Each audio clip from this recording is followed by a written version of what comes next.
name's Karoun Demirjian. I work for the Washington Post covering defense and foreign policy, mostly off of Capitol Hill, and I'm the class of 2006. Fletcher professors push you not to get the right answers, but to really exercise the full extent of where you can go in exploring something. So where that irresistible force meets that immovable object.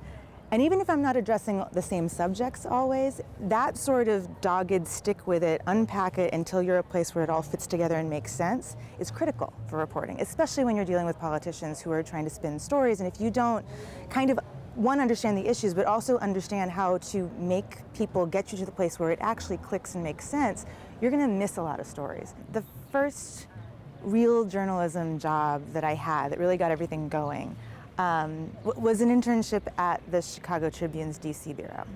And I remember when I was applying for that, the deputy bureau chief actually said, well, if you've done all this stuff at Fletcher and you've been through Fletcher, you get it, you'll be able to handle it. I don't have any concerns about that.